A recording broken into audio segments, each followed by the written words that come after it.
Hi everyone, my name is Nick Karpowitz. I work at the Max Planck Institute of Quantum Optics in Garching, Germany, and I wrote some open source nonlinear optics software called Lightwave Explorer. You can find links to that down in the description. So there's GitHub repository where you can either look at the source or you can download binaries for Mac or Windows, and on Linux it's easy to get through FlatHub. And in this tutorial, I just wanted to give a brief look at a very specific thing, which is adding a nonlinear crystal to the crystal database. It can happen a lot that if you're doing experiments in nonlinear optics, you're looking at some interaction in a crystal that I haven't used before. So I've never had a reason to put it in the crystal database. But if you can find descriptions of it in the literature, you can probably put together enough information to put in an entry in the database and do your simulations. So in order to make this process a bit easier, I made a Jupyter notebook, which is a worksheet for adding a new crystal. Let's have a look at what goes on inside of here, inside of this worksheet. I have it just loaded here. First step, we just have some imports. There's a Lightwave Explorer Python module, which you can find also in the repository in the documentation folder, same place where this new crystal worksheet resides. We import that, we import NumPy. Now we start defining our crystal. So for the purposes of this tutorial, I was going to add a rather common nonlinear optical crystal called LBO. These are the kind of entries that we need to make something to put into the crystal database. So first let's look at maybe what the target is. So this is our crystal database. It's just a big text file where each crystal is just defined in order. It's just text. You can just edit this directly if you want to, maybe use one of the previous entries as a guide and maybe put in a different Sellmeier equation, different nonlinear optical tensor, that sort of thing. That's what I always used to do, but let's do it a little bit more streamlined with this worksheet. What do we need to know about our crystal? First, we need to know its name. I've already filled that in. It's LBO. Next, we have to know, is it an isotropic crystal? Is it uniaxial? Or is it biaxial? And these two types, uniaxial and biaxial, are different types of birefringent crystal. If it's uniaxial, then we have two directions, x and y, that have the same refractive index curve, and one direction which has a different refractive index, our extraordinary axis. Biaxial crystals have all three axes being different, and LBO is one of those. So we put in 2 here.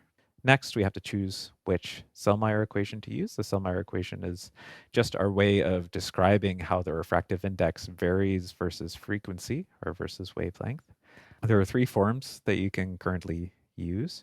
One is this special fitting form, which if you look in the Lightwave Explorer paper, that's open access. I have a link also in the description. This one just has a bunch of different functions that often show up in literature that usually makes it possible just to take the numbers out of literature and put them in the right elements of an array, and then you've implemented that refractive index. That's what we're going to use today. So Sellmeier equation equals 0. We have 2 other options. One has a set of Lorentzian oscillators. So these are absorption bands, which actually have a complex refractive index. This complex refractive index obeys the Kramers-Kronig relations, which means that this crystal obeys causality, which is good. It also means we can use this in the finite difference time domain mode. And there's this other option, Gaussian bands, which also have real absorption. So you can try to fit the absorption features of your material, just like you can with the Lorentzian oscillators. And the Gaussian bands sometimes fit better to the line shapes that you see inside of solids that have inhomogeneous broadening. So we have those options. I'll show you a bit later how to set up something with the Lorentzian oscillators, but this mode 0 is sort of the easiest mode. Where do we get our refractive index information? A very nice resource to start from is this website called refractiveindex.info, which has a large database of refractive indices.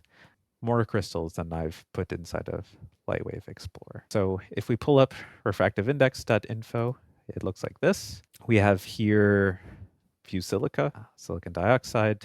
It shows the curve there. It has the equation there.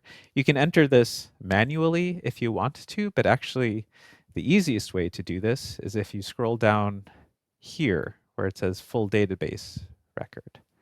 You can take this link, you can see it points to a YAML file, and you can give this URL to this function in the Lightwave Explorer Python module, and this will look up the associated refractive index for you and put it in my format. So that's what I've set up here. If we go to back to LBO here, and they have different equations for the 3 different axes of the crystal. And if you go down here, then we have this link, which I've already put in here. So what this is going to do, if crystal type is 2, and our crystal type is 2, because we're dealing with biaxial, then it's going to get these X, Y, and Z refractive index equations from refractiveindex.info. And then we have to give a reference to say where we got this information from, which I've already filled in here. And that's our refractive index for now. The next thing we have to do is deal with the Chi2 tensor, so the second order optical nonlinearity. And for this, we are going to put in 1, which just means that it exists, because this is a crystal which lacks inversion symmetry, so it can have a second order optical nonlinearity. We put in a reference to where we got our tensor, which in this case is from this paper here. And we put in our tensor and the elements that we need to put inside of this tensor. So for this particular group, MM2, that LBO is in, this is the second order nonlinear tensor. You can look these up. There's a nice table in Boyd's nonlinear optics that shows the different symmetries, which of these elements in this reduced 3x6 tensor are non-zero, which ones have the same value. So we put in our tensor like this, matching the symmetry that we find in Boyd's book. Now for this crystal, we have to do an extra step. This happens a lot with biaxial crystals. You usually won't see this with isotropic or uniaxial crystals, but oftentimes the so-called optical indices of the crystal, so the coordinate system that's defined for the optical properties of the material, might differ from the ABC axes of the actual physical crystal. So in this case, we have to sort of take account of this because the tensor is always written in the crystal system and our refractive indices are given in the optical system. In the case of LBO, that means that we've swapped 2 of these axes. You just have to look up what's going on. So I have a couple of helper functions, Chi2 axis swap, which will help you account for this. This just means that we've relabeled the axes. So we've sort of swapped the positions of the y and the z axes of the crystal. For more complicated crystals, there might also be a rotation. There's also a Chi2 rotation function inside of the module, which might come up if you're using a monoclinic or a triclinic crystal. But for now, that's good. We just swap our axes and now we have our tensor in the right form. If you're using this worksheet, remember to turn this off if you're using a different crystal, and just leave your unperturbed tensor if you can. And the final step that we need for Chi2 is to give a little bit of extra information about how these values in the tensor were measured. In this case, they were looking at second harmonic generation of 1079 nanometer light. Chi2 processes are 3-wave mixing processes. So what that means is we have this relationship between the frequencies and the measurements. So frequency 1 is 278 terahertz. Frequency 2 is the same, so we just set it the same, and then frequency 3 is the sum of these. If, for example, you're using a tensor that was measured through difference frequency generation, this would be a minus sign here.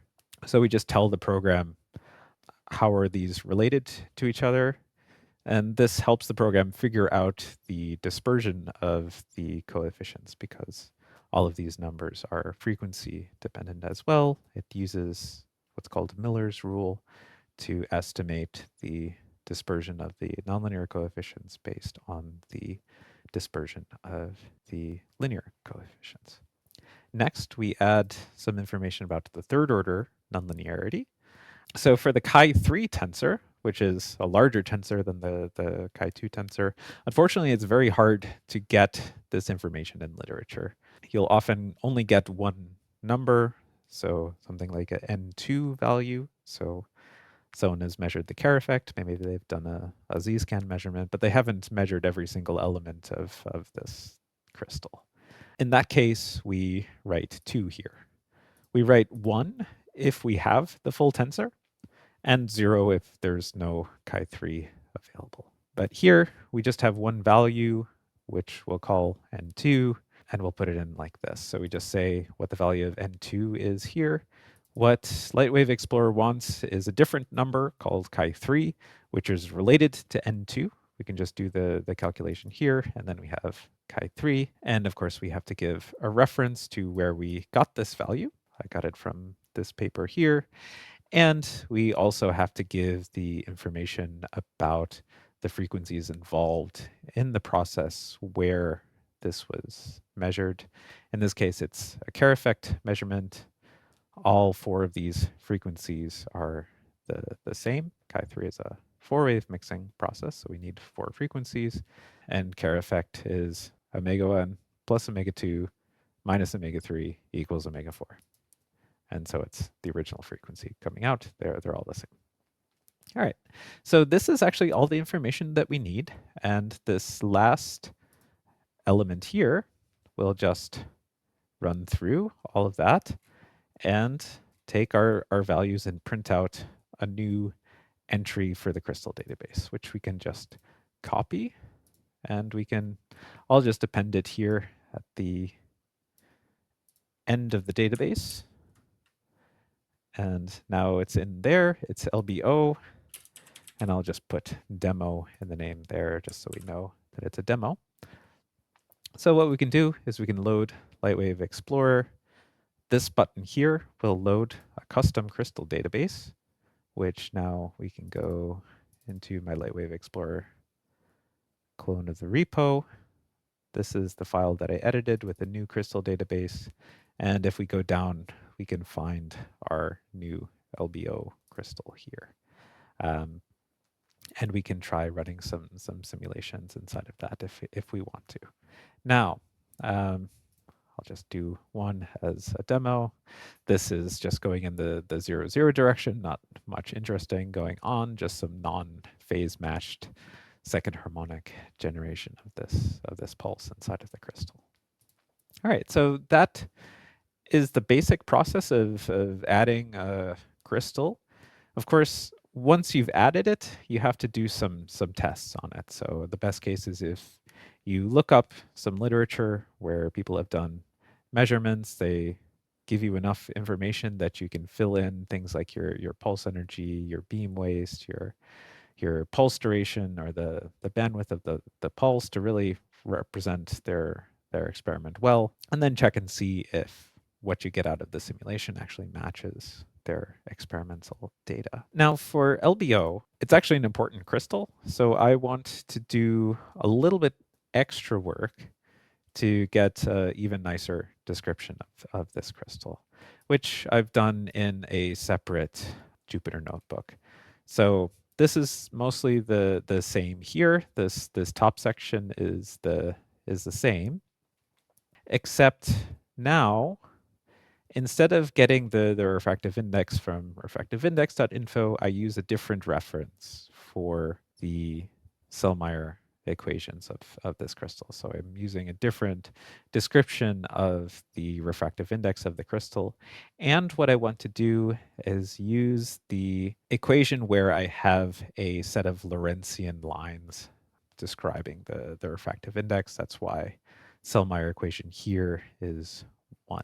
So how do I do this? Well, first we have to look up this paper. They use their own form of the refractive index equation. So I have a little function here to take how they describe it and transform it into how I describe it, which you can look up here. You can see that the LWE coefficients array just has more elements because I have a very general function there. So I've just sort of matched the numbers that they put into their description of the refractive index, matched it to mine, and I get this equation coming out, which describes it. Next thing I do is I give myself a wavelength vector that covers the range where they say that their coefficients are valid. And I put this into a 2D array. So the first column of this array is the wavelength. The next one is the real part of the refractive index. So I use that using this Sellmeier function of the Lightwave Explorer module, which then takes these coefficients and gives me the refractive index as a function of wavelength. And the third column inside of this array would be imaginary part of the refractive index, which unfortunately is not available here. So we will just go without it. It will be set to 0 as we do our fitting. What we have to do next is in this target form of the refractive index, which again is just a series of Lorentzian oscillators, we have to now put this into an array and run a fitting routine on it. So what we're going to do inside of this fitting routine is make an initial guess of the values and then give this target refractive index, which we've taken from the data inside of this paper, and we give it an initial guess, and we hope that it converges to a nice fit. So there's a function here, which currently was commented out, but I will uncomment it, called plot Sellmeier initial guess, which is what we want to do here. So we have our tabulated ed and k, we have our initial guess, and we have to tell it which number Sellmeier equation we're using. Again, this is just 1. And here we can plot my initial guess versus the refractive index from the literature. You can see it's not a bad guess, right? But it's a little bit off, and this function will give you the RMS deviation. So it's 4 times 10 to the minus 4 or so. This plots the residuals, so the difference between these two lines.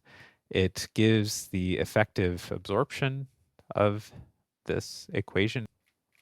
And down at the bottom, it shows the transmission curve of this crystal. So I'm setting it up as Lorentzians partially because I want this absorption to be accurate. So I've already had a look at that, and it's not so bad now. But the refractive index needs a little bit of work.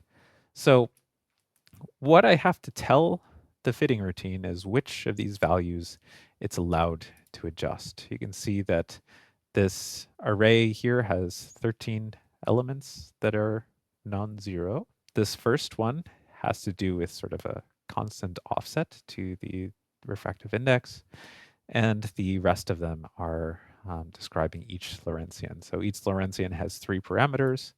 It's the strength, the frequency squared, and the line width. I don't want the fitting routine adjusting the line widths, so that's why those positions in the array are excluded from this fittable values array. But the other resonances, and here it's free to say shift or change the amplitude of, except for this one here, which is at about 3.2 microns. And this is an absorption band. I know where it is, and I don't want it to move it. It's just sort of matched to the transmission data of this crystal. And so that one is fixed. So what this fitting routine will do, and I'll turn off the function which is plotting the guess and turn on the fitting routine. So this is fit Sellmeier with tabulated data. I give it again our tabulated refractive index, our initial guess, this array of which values are fittable, and again, which Sellmeier equation to use. That's just one in this case. And now what we can do is we can run this cell, and it will think a bit because it's trying to do optimization. So it's adjusting all of these adjustable parameters and trying to come up with the best fit it can. You can see the RMS deviation has now dropped by about an order of magnitude, and we have a nice overlap between the input refractive index curve and what comes out of this simulation. You can see the residual is sort of having several zero crossings there, so it's found a nice fit. This is how it looks like if you transmit through a centimeter of this crystal. But so far we've just fit the x-axis. In principle, we have to do the same thing for the y and z axes, but luckily what we can do is we still have to put in these coefficients for the y-axis. We already have a function which puts them into this form. We just have to replace the n values in this array, and then we're ready to go. And for the initial guess, I will just use the x-axis guess that it came up with. So we'll start with the x-axis and then fit the y-axis using that as our initial guess. This will again take a few seconds, and once it's done, we'll have our new refractive index. You can see also nice overlap with the input data. The RMS deviation is even a little bit smaller than the last one, and the transmission through a centimeter still looks good. And we'll do the same thing for the z-axis. Again, just taking our previous value as initial guess. I mean, it's a fitting routine, so even if we're a little bit off, it will hopefully converge to the right result. And now we have our curve for the z-axis. So now we have, again, this complete description of the crystal, new Sellmeier coefficients that are actually a little bit better than what we had before. And now we can just print out this new entry for our database. So I'll just copy this and I will now paste it here. And we can now load up Lightwave Explorer here. And if we want to load a custom database, again, we just go to Code, Lightwave Explorer, wherever you've saved this crystal database that you've adjusted, you just load it there. And now our new entry is here at the bottom. And what we can do is I've saved a result of just testing versus literature. So if you look up in papers, people will say, okay, what are the phase matching angles for this crystal at, say, this was 1064 nanometers. And of course, the measurement that we come up with, or the simulation that we come up with, should agree with our literature values. And you can see it is actually phase matching here. We're converting about 50% of the energy into second harmonic. So we've successfully added a new crystal to the database, and that's how it works. And once you're at this stage, you've added a crystal. This is just a basic test. What I would suggest is to test a bit more versus literature. Really look for papers where they have a solid description of everything that's required to reproduce their results. So a good description of their pulse energy, some description of the duration of their pulse, how tightly they've focused their laser, of course, the wavelength, how thick their their crystal is. All of these things, try to reproduce their experiments as well as you can and compare what comes out. So I think that covers everything. Let's call it a day. Yeah, have fun adding crystals to the database. Send me a message if you've tried something, something didn't work. If you find something weird, put an issue on the GitHub. If you want to see more tutorials, you can subscribe to this channel. And yeah, take care.